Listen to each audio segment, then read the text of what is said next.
Eu vou pregar uma mensagem hoje.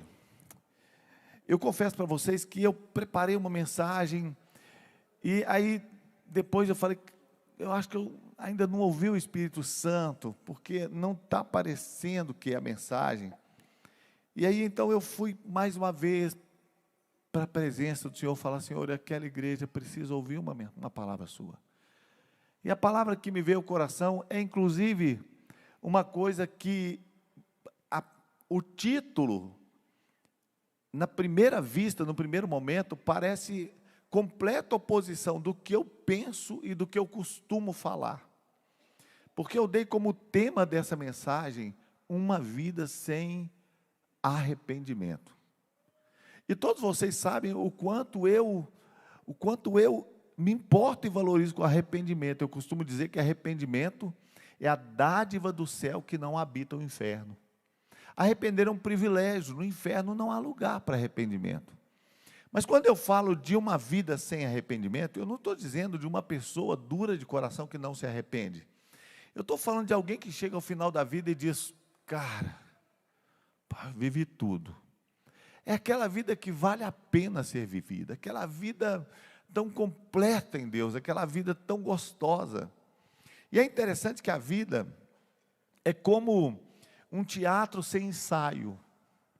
A gente entra, se apresenta e fecham-se as cortinas e nós nos retiramos.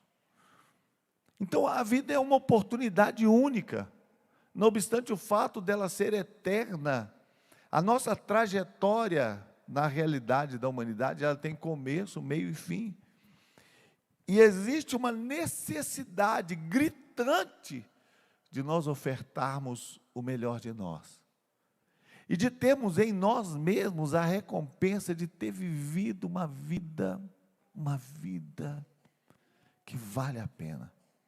De na despedida saudarmos essa vida dizendo: valeu a pena. Então, eu escolhi o texto de João, capítulo 19, eu vou ler também João 17, mas eu vou ler um pouquinho para frente. João 19, eu vou ler a partir do versículo 28. Como diz o pastor Tales, quem tem Bíblia de papel, parabéns, parabéns. Não porque a Bíblia no celular e no tablet não seja muito boa, né? Mas é tão gostoso ver o pessoal com Bíblia de papel. Eu fico assim com saudade, às vezes, de pegar uma Bíblia lá na estante e ler no papel. E é muito gostoso mesmo. Todos acharam? Depois, sabendo Jesus que já todas as coisas estavam terminadas, para que a Escritura se cumprisse, disse: tenho sede. Estava, pois, ali um vaso cheio de vinagre, e encheram de vinagre uma esponja, e pondo-a num isopo, lhe chegaram à boca. E quando Jesus tomou o vinagre, disse: está consumado. Inclinando a cabeça, entregou o Espírito. Tua palavra, Senhor. Tua palavra. Um rio de vida caudaloso vindo em nossa direção. Tua palavra, Senhor. Águas torrenciais que lavam, que limpam, que transformam. A graça e o favor liberados sobre nós e a tua voz para nós, Pai. Pedimos que fale conosco, Senhor. Que fale no íntimo do nosso coração, que fale na nossa mente, mas também que fale no nosso espírito, Pai. Queremos ser cheios da tua graça e receber a tua voz. Silenciamos nesse lugar toda a voz satânica, toda palavra contrária, toda opressão do diabo, e declaramos: venha o teu reino, seja feita a tua vontade, em nome de Jesus, amém. Jesus sai de cena com as vigorosas palavras: está consumado. Jesus sai de cena com um brado: está consumado. Nem mesmo um observador desatento poderia confundir este brado com um gemido moribundo de uma vítima de um destino infeliz. Nem mesmo o mais desatento espectador poderia confundir o momento de Jesus, o está consumado, com um gemido, com um fracasso, com uma derrota, com o declínio de uma história, de alguém que foi vitimado e chegou à cruz como uma vítima. Não se tratava de uma vítima, mas de um vencedor, um herói, um protagonista, encerrando conscientemente seu último ato no teatro da existência humana. Alguém que não morreu, mas se doou, que se entregou, que rendeu a sua vida. E quando ele diz está consumado, Jesus está colocando o ponto final, celebrando, eu fiz o que tinha que ser feito, eu realizei. A palavra está consumado naquele tempo, está pago, a dívida acabou. Jesus tinha feito tudo o que precisava fazer, terminou a obra, encerrou. E a Bíblia diz, e eu fiz questão de ler um pouco mais anterior a esse brado de Jesus, que sabendo Jesus que todas as coisas estavam terminadas, o que Jesus sabia, movia o que Jesus fazia. Jesus não fez nada aleatório, inconsciente, incoerente. Jesus fazia tudo de acordo com o conhecimento que estava nele, por ser Deus, por ser pessoa, por ser homem. E a Bíblia diz que depois de saber que tudo estava terminado, no pleno da sua consciência, então Jesus, para que se cumprisse as Escrituras, não estava consumado ainda, porque faltava um detalhe da Escritura.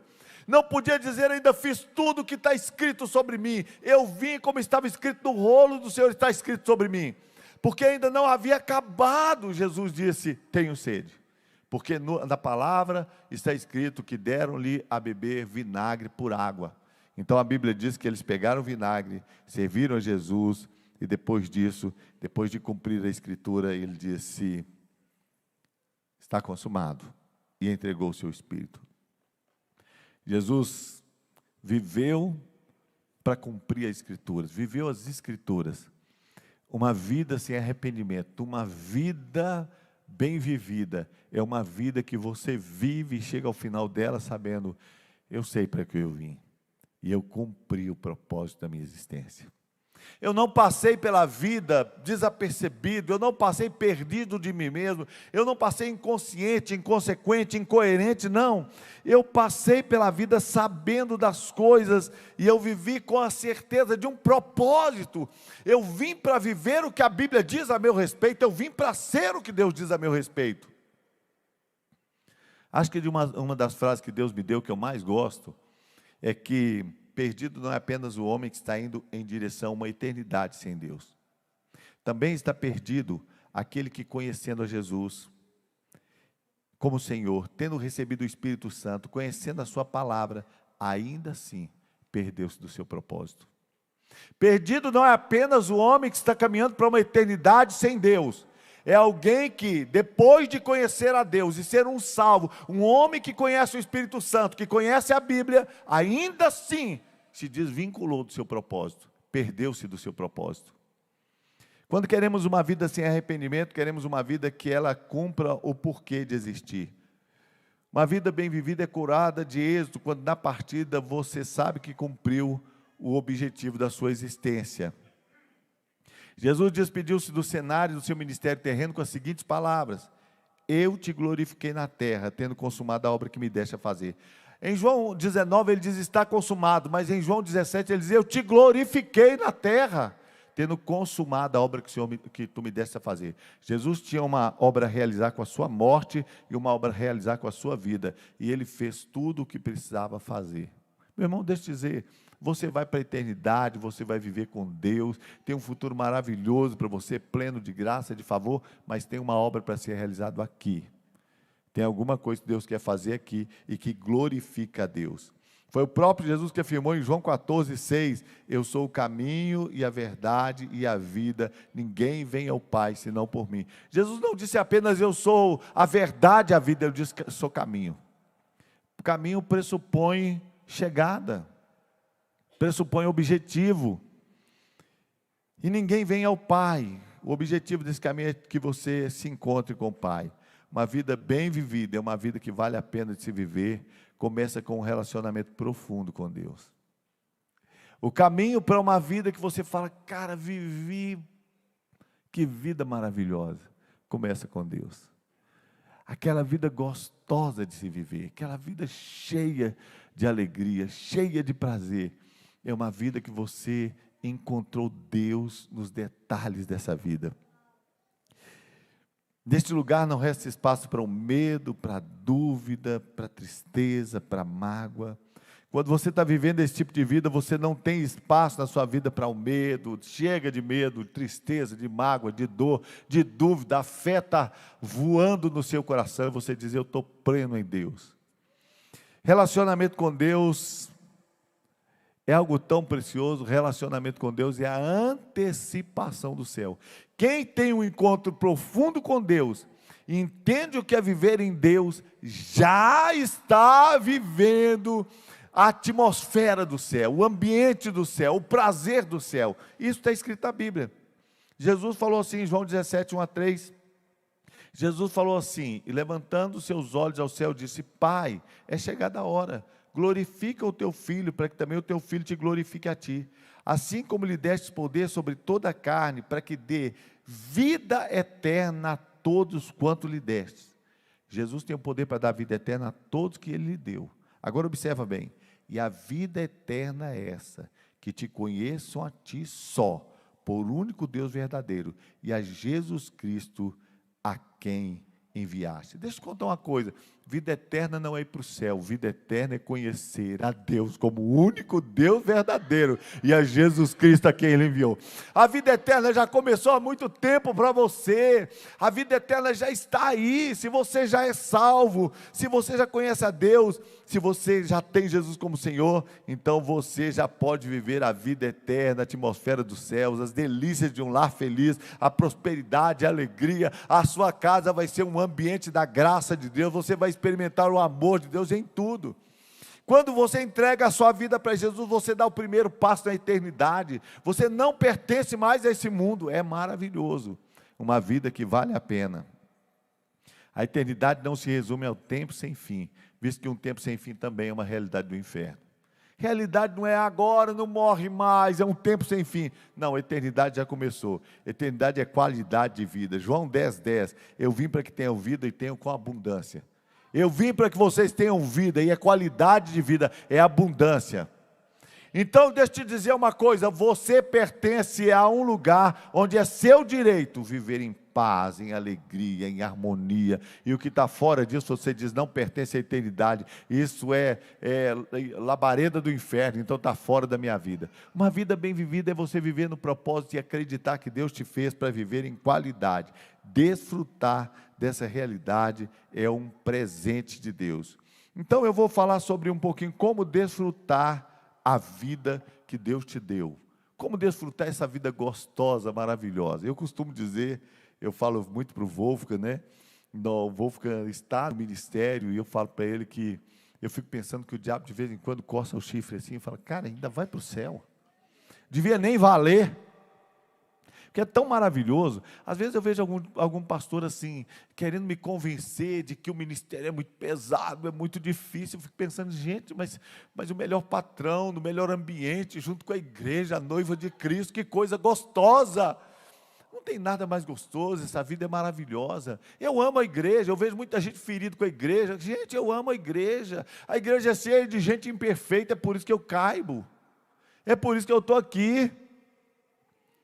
Eu gosto muito da história do Jeremias Pereira, já contei algumas vezes aqui, né?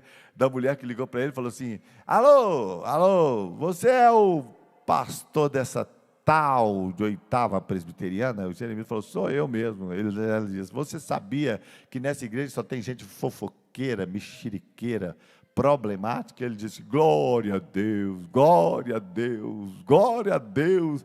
Ela disse: por que você está dizendo glória a Deus, se eu estou falando que tem gente fofoqueira, problemática, mexeriqueira? Ele disse: eu falo glória a Deus 3 vezes, glória a Deus, glória a Deus, glória a Deus e glória a Deus. E ela disse: mas por quê?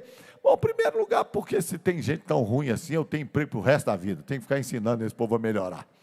Segundo lugar, porque num lugar onde tem tanta gente problemática, cabe eu também, porque eu também sou cheio de dificuldade e defeito, então me cabe. Terceiro lugar, porque cabe a senhora também, linguarudo e fofoqueiro igual a senhora, vem para cá. Nós estamos aceitando. Ai, a vida é tão legal, né? Igreja é gostoso de viver, irmãos. Igreja é um lugar gostoso.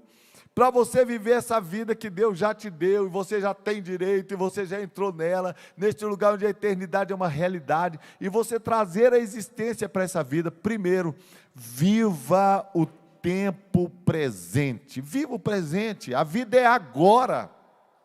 O tempo é agora. O tempo é agora. Ai, quando eu tiver um carro, ai, quando eu tiver uma casa, ai, quando eu formar, ai, quando eu aposentar, morri.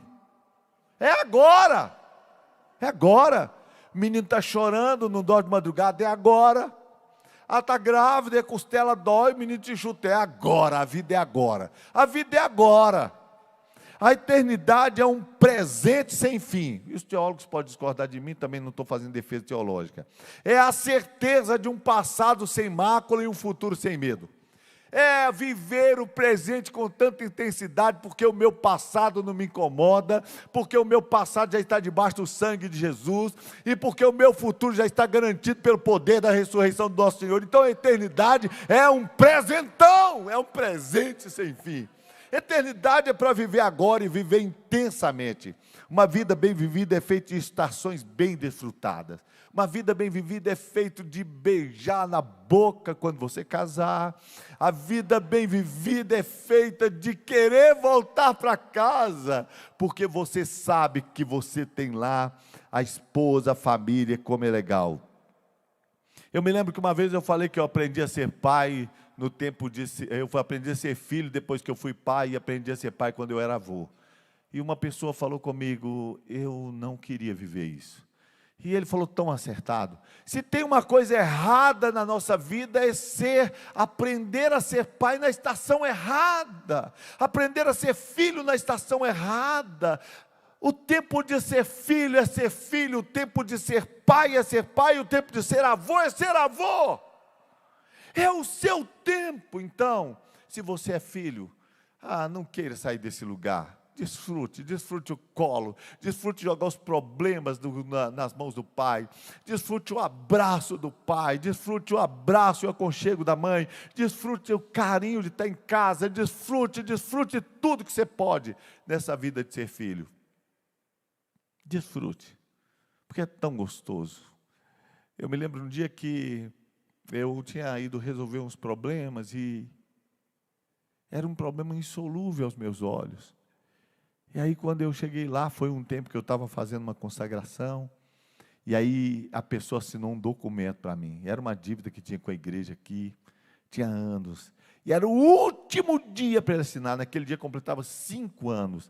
E depois daquele dia eu tinha que entrar na justiça. Era o último dia. E ele dificultou até o último dia. Mas no último dia, eu cheguei lá e ele assinou. E eu desci daquele lugar, na BR, né, chorando, rindo, adorando. E eu falei com Deus, Deus, eu me sinto como uma criança que quebra a vidraça do vizinho, corre para casa e se refugia em casa. Então, alguém bate na porta e ele se entrelaça nas pernas do pai e diz, tem alguém batendo na porta. Você pode aprontar, pode ser culpa sua. Mas se você tem pai, pode ficar tranquilo que ele vai atender a porta. Ele arruma as lambanças da gente, ele ajuda, ele cuida, ele ama, a mãe ajuda e cuida. Então seja filho. É tempo de ser pai. Não seja padrasto, não seja paternalista quando deveria ser pai. Não entregue seu filho para ser criado pelo Instagram, pelo celular. Seja pai, seja presente. Eu lembro uma propaganda que tinha dizia assim, não basta ser pai, tem que participar, não é verdade? Então ele falava assim, tinha uma outra propaganda, eles diziam que é mais, aí eles parafrasearam com pai, é mais que um pai, é um pai com aço, é um paiaço, né? mas é isso mesmo, é um pai de aço, é um pai forte, ser pai é um privilégio. E na época de ser avô, meu Deus, que fase boa, que fase maravilhosa. Viva cada fase, viva o presente, viva o agora, viva intensamente. Jesus disse: está consumado. Eu consumei a obra que me deixa fazer. Eu não me perdi no tempo. Viva o tempo intensamente. Viva agora. Porque você ainda vai olhar para as fotos e dizer: uau, que saudade. Eu me lembro uma vez que nós tiramos uma foto. Sabe aquela época que você tirava foto? Porque hoje você tira 100, escolhe uma e joga 99 fora e posta e fala: nossa, essa menina está bonita demais. Mas naquela época a gente comprava o filme, 36 poses, ficava escolhendo o melhor lugar, o sol perfeito e tal, e batia a foto e piscava. E levava tanto tempo para revelar que ela amarelava, então tinha umas fotos amarelas, a gente saía laranjado nas fotos. Porque primeiro era o dinheiro para comprar o filme, depois o dinheiro para fazer a viagem, depois o lugar certo para tirar a foto, e depois de um tempo o dinheiro para revelar. E quando revelava, saía você laranjado lá, com o olho fechado. Mas eu me lembro que a Elaine olhou para uma foto e falou: não gosto dessa foto, fiquei horrorosa nela. Eu falei: guarda. Eu não sabia que ia chegar esse tempo, né, amor? Que você ia ficar cada dia mais linda e que também nós íamos tirar foto com tanta facilidade. E eu falei: guarda, porque não tem foto que o tempo não melhora. O tempo que você está vivendo é o melhor tempo. A gente não tem o amanhã, o passado já foi, e o presente não, o futuro não nos pertence. Então, guarde e viva o presente. Segundo, seja grato, seja grato. Jorra vida na fonte da gratidão. Jorra vida. Não tem nada mais precioso do que ser grato, irmão. Gratidão é maravilhoso. Diz a Bíblia que Jesus curou 10 leprosos. E a Bíblia diz assim: vendo o leproso que estava curado, voltou. O grato veio.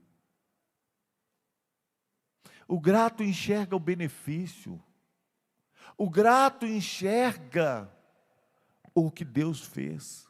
O grato enxerga as mãos que sustentaram. O grato se lembra, o grato. É a gratidão que sustenta os relacionamentos. Seja grato. Há uma expectativa no coração de Deus em relação à gratidão. Ele diz: guarda-te de não te esqueceres. Quando o leproso volta, e ele chega, Jesus está esperando. Ele: só voltou você?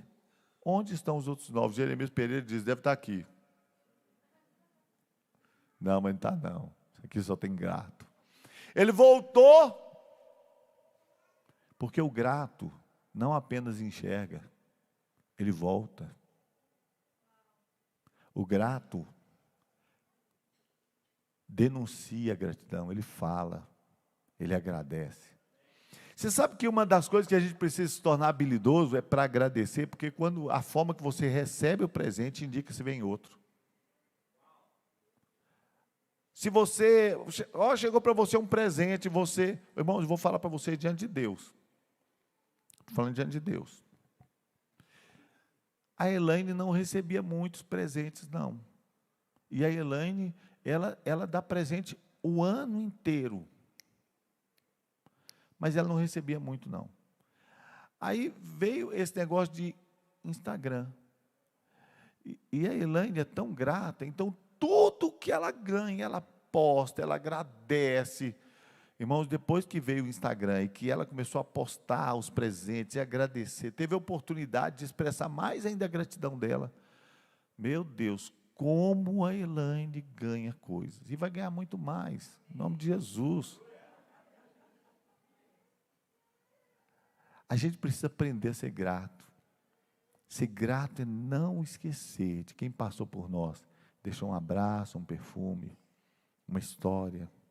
Quem construiu, quem estendeu as mãos nas horas difíceis, quem foi presente. Isso é gratidão.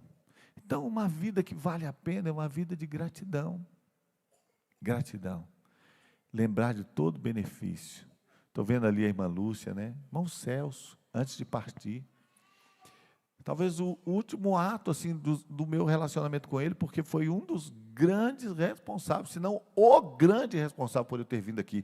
Muitas pessoas me receberam, mas o irmão Celso foi o grande responsável. Ele ligou para o pastor Vilmar, segundo ele, e depois ele ligou para a diretoria, falando sobre a ideia de me convidar. Eu sou tão grato. Mas eu encontrei com o irmão Celso, fomos lá naquele lugar maravilhoso que eles têm, né? E chegamos lá e ele ofereceu para eu estar na casa 1 ano sem pagar aluguel. Olha, foi quase uma despedida. Hoje ele está lá no céu, né? Deus já promoveu, ele está abençoado lá. Mas eu preciso ser grato a essas pessoas. Sou muito grato. Outra coisa, aprecie a beleza das coisas simples. Coloque os seus olhos, tem tanta coisa. Eu me lembro quando o pastor Dalci esteve lá, internado no hospital, e aí ele ficou no CTI, ele foi num ano no CTI 5 vezes, no ano. E aí nós fomos visitá-lo, eu e o pastor Juraci, e o pastor Juraci fez uma pergunta para ele, disse para ele: pastor, ele estava sentado assim naquele sofá, sabe aqueles sofás mais antigos, que tinha assim de courinho, aquele negócio mais antigo? Ele estava sentado, um sofazinho mais velho. Pastor, quando o senhor estava lá no CTI, quando o senhor estava no hospital, o que o senhor mais queria? Ele disse: está aqui em casa, sentado nessa minha cadeira. Aí o pastor Juraci olhou para mim e falou: quanto custa isso? Tem tanta coisa simples, custa tão pouco, mas a gente precisa aprender a desfrutar, a olhar para as coisas simples e ver a beleza das coisas. Eu operei, tirei, você já sabe, só não tirou a alma porque o médico, o Jesus não deixou. Mas aí eu operei, e sabe o que aconteceu? Não conseguia mais comer, tudo, eu olhava para a comida e não conseguia, ficava ali mexendo na comida e não tinha vontade de comer nada. Então eu fui para o hospital com a Elaine, estávamos lá, fizemos uns exames, o médico pensando em me internar de novo, e aí nós fomos na lanchonete. Quando chegou na lanchonete, acho que nós estávamos em jejum, fomos à lanchonete, eu cheguei, pedi um café com leite, gosto tanto de café com leite, olhei e falei: me dá um café com leite grande, peguei o café com leite, pus na boca, ele não desceu. Aí falei: então me dá um Gatorade de limão, pus na boca e não desceu. E pedi um pão de queijo e não descia, e fui pegando, olhando em volta e falando. Aquela vontade de chorar. Senhor, tem tanta coisa aqui. Eu não tenho saudade de estar do lado da minha mãe olhando aquele pé de abacate. Hoje sou eu. Olha lá, olha lá. As coisas que o meu pai fazia, que eu falava: hoje eu estou fazendo tudo. Meu pai, ele cantava uma música, é uma música secular, e dizia: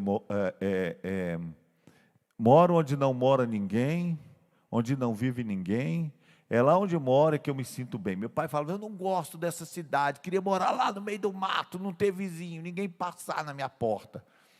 Aí, quando a gente estava viajando, ele apontava para aquelas casinhas lá no alto do morro, falava assim: ah lá, Lourdes, é lá, eu quero morar lá, naquele... Aí hoje eu passo com a Elaine e falo com ela assim: lá, Elaine, vamos comprar um barraco ali, naquela fazenda. É claro, eu estou brincando, mas aquelas coisas que a minha mãe fazia, que meu pai fazia, agora eu estou igual a minha avó, conversando com as plantas. Oh, você está tão bonitinha. Eu ficava olhando minha avó conversando com plantas e falava: misericórdia, Senhor, não me deixa chegar nesse lugar. Mas eu estava sempre duvidando da minha avó. Aí eu vi uma pesquisa em que eles colocaram um pote de 2 potes de arroz, e com um pote falava: você não presta, você não vale nada, e com o outro falava só coisas boas, né? Mas eu gosto de você. E o outro: você não vale nada, mas eu gosto de você. Aí quase deu música. Aí o pote que eles falavam mal apodreceu o arroz, e o outro está na internet, irmão, depois vocês olham. O outro ficou perfeito. Eu comecei a pensar: gente, você sabe que a minha avó estava certa?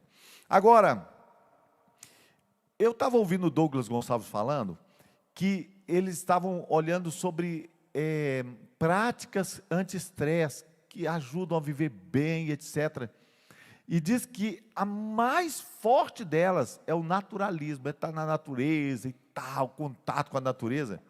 E dentre esses, os psicólogos, cientistas descobriram e disseram que o que faz mais bem e acaba com essa intoxicação, com estresse, que leva para outras coisas muito horríveis, diz que é são os observadores de pássaros. Você lembra o que a Bíblia diz sobre isso? A Bíblia diz, olhem, observem as aves. Não trabalham, mas Deus alimenta. Deus cuida dos pardais. Sabe por que Deus cuida dos pardais, irmãos? Se Ele não cuidar, quem vai cuidar? O bicho não canta, não dá carne, não dá leite, não dá nada. Você pega um pardal e fala, é isso que você aprendeu? Não dá nem para ser gago. Não dá, não dá, é o pardal, só Deus para cuidar dos pardais. Mas a Bíblia diz que a gente precisa apreciar, valorizar, não é verdade? Sorria, seja bem-humorado, invista sorriso nas pessoas. A coisa mais difícil é dar um sorriso para alguém e receber uma careta de volta. Assim. A pessoa vai... É difícil, não é? Já aconteceu comigo. Falei com o menino, e ele falou...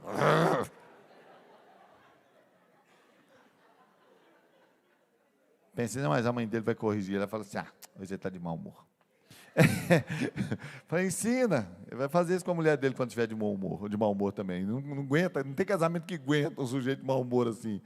Sorria, seja bem-humorado, vai valer muito a pena. Ame sua família. A vida que vale a pena é feita de abraço que acolhe, do sorriso que recebe, das palavras que confortam, do silêncio que respeita e do amor que compreende. Vou ler de novo. A vida que vale a pena é feita do abraço que acolhe, do sorriso que recebe, das palavras que confortam, do silêncio que respeita e do amor que compreende. Vale a pena. Não é gostoso quando a pessoa escolhe só estar ao seu lado em silêncio, porque é o tempo só de estar em silêncio.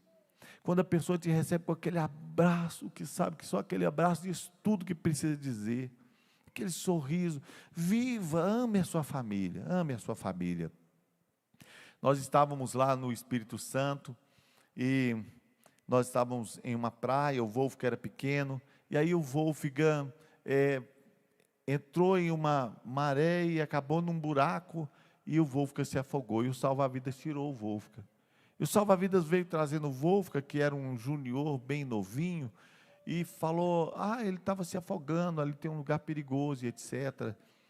E eu, muito obrigado, e fiz uma piadinha com o Wolfgang, uma brincadeira, porque eu fazia muita piada naquela época, hoje eu sou muito sério até, mas eu fiz uma piada e tal, e a minha irmã estava comigo, a Cláudia foi a defensora do Wolfgang, e a Cláudia falou comigo, hora de você dar um abraço nele, de acolher, de falar com ele o quanto ele é importante para você.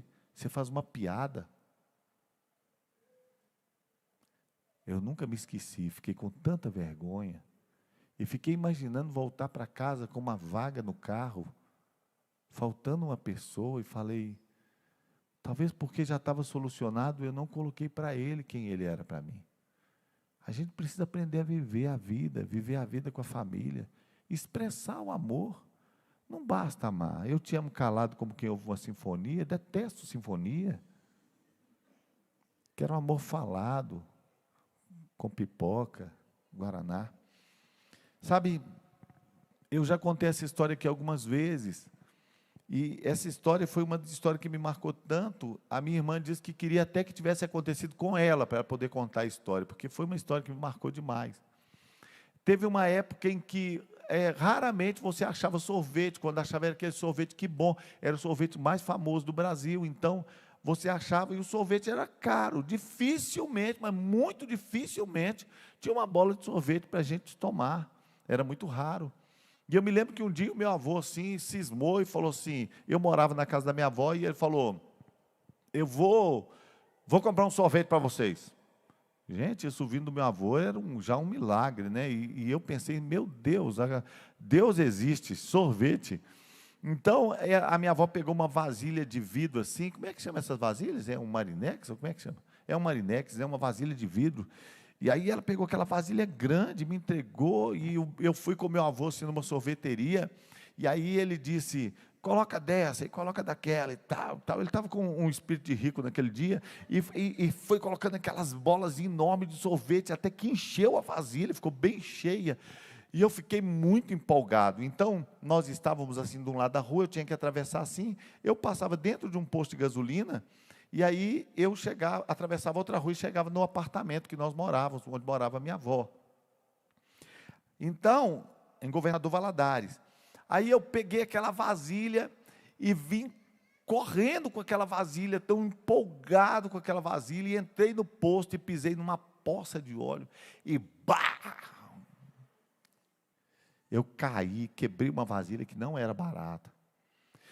Naquela época era diferente de hoje, viu, irmãos? Não era assim tudo, a gente, não, isso aí é vasilhinha, tudo era muito valorizado. E eu quebrei a vasilha da minha avó e aquele sorvete todo foi para o chão. E eu comecei a chorar e fui chorando, chorando, chorando. Falei, cara, como eu vou me apresentar para minha avó, como eu vou falar? E eu subi as escadas assim, o apartamento era em cima, embaixo era uma mercearia. Eu tinha assistido um filme, O Vento Levou, e tem uma hora que o padre ajoelha assim, chorando, assim, tá um vendaval assim, eu me senti igual aquele padre, eu ajoelhei assim, fui chorando, chorando, eu estava na esquina já para virar assim, para ir para a casa da minha avó, lá na escada, né, só para pegar o corredorzinho, mas eu não tinha coragem, eu chorava, chorava, meu Deus, por que eu fiz isso, como eu vou fazer, tão triste de ter quebrado aquela vasilha, não tem jeito, eu tenho que ir lá contar para ela. E eu fui, virei chorando, bati na porta, eu entrei, né? E eu falei com a minha avó, vó, quebrei sua vasilha, derrubei o sorvete. Eu nunca contei essa história sem chorar, irmãos, é como se eu estivesse até voltando lá, nunca contei. Eu esperava o maior sabão da minha vida, eu esperava a minha avó. E a minha avó falou comigo, não tem problema não, meu filho, vai tomar um banho. Estava sujo. Aí eu fui tomar banho, triste com aquele negócio, pensei, nossa, meu avô, hora que saber disso, vai ficar tão chato. Aí meu avô chegou no final do dia, perguntou, e aí, como estava o sorvete? E a minha avó falou, uma delícia.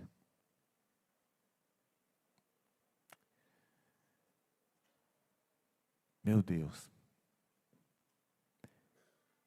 Eu fiquei com tanta vontade de devolver isso, e um dia o meu netinho chegou perto de mim, e ele chegou tristinho, Mateus é um amor de pessoa.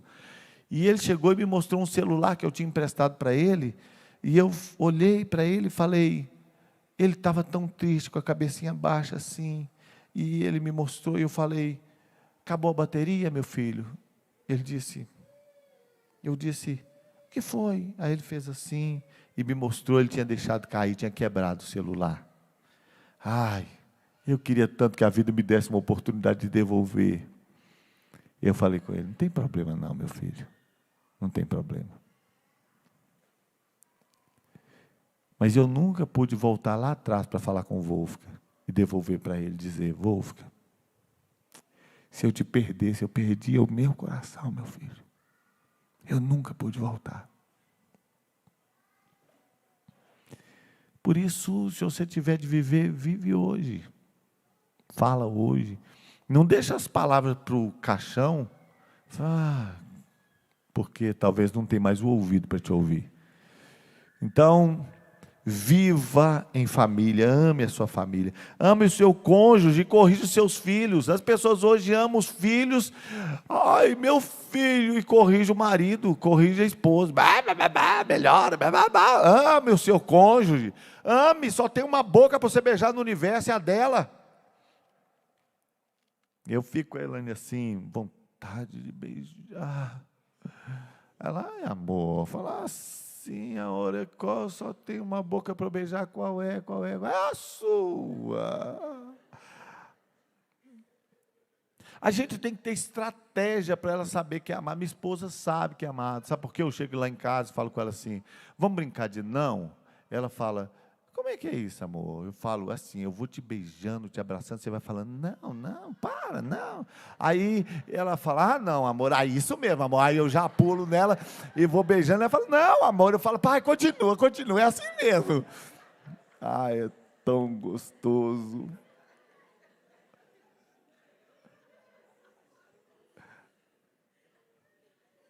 Depois você tenta em casa para você ver que negócio legal.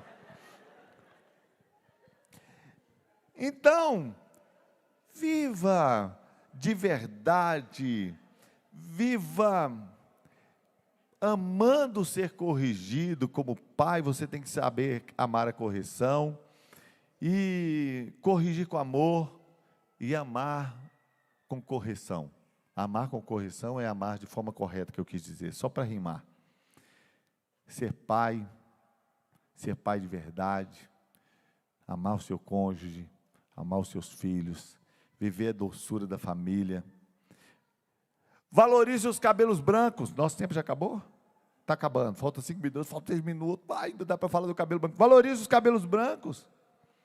A vida que vale a pena, da qual não restará arrependimento, é saber que a importância continua quando a utilidade esgota.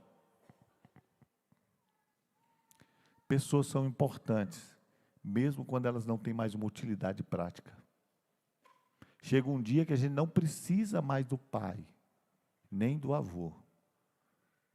E o avô e o pai, a gente tem que levar, conduzir, ensinar. Mas as pessoas são importantes quando elas não são mais úteis. Valorize os cabelos brancos.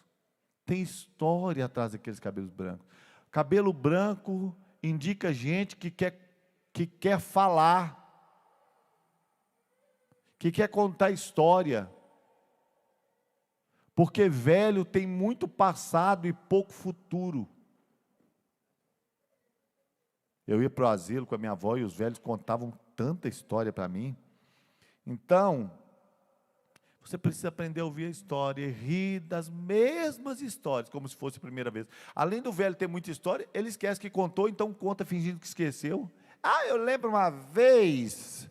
Aí conta a mesma história. Sabe o que você faz? Você precisa rir como se fosse a primeira vez.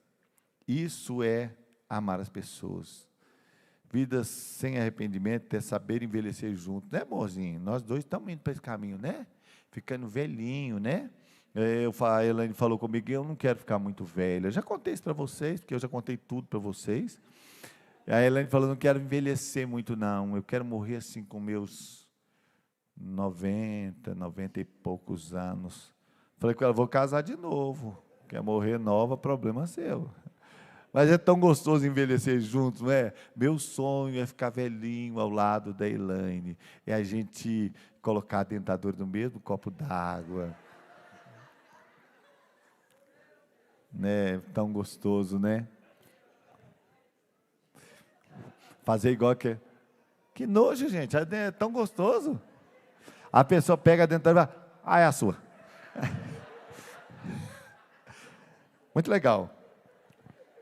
A vida é feita de despedidas, mas a essência da vida é reunião. A palavra morte significa separação, mas a Bíblia diz que Jesus vai voltar, seremos reunidos e vamos ser arrebatados para encontrar com Ele nos ares, e estaremos para sempre com Ele. Aí o sentido da vida é que um dia vamos reunir, é certeza que deu certo antes da resposta, é crer em Deus e na sua palavra, onde o fim encontra a possibilidade de anteceder os começos. Em Deus, Ele coloca o fim antes do começo, Ele diz quem você é antes de você chegar a ser. A vida que vale a pena está acontecendo aqui e agora. Está aí, ó, bem do seu lado, perto de você, sua esposa, seu amigo, seu irmão. A vida que vale a pena está acontecendo aqui e agora. Vamos ficar de pé. Como diz o pastor Luciano Subirá, para parecer que está acabando.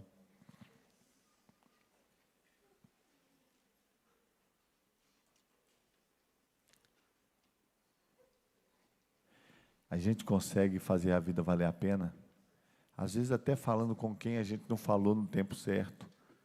e dizendo para quem já foi como eu queria te ter de volta para falar outra vez. Eu não consigo falar com o Wolfgang lá naquele lugar, mas eu consigo falar aqui. Qual é o meu coração?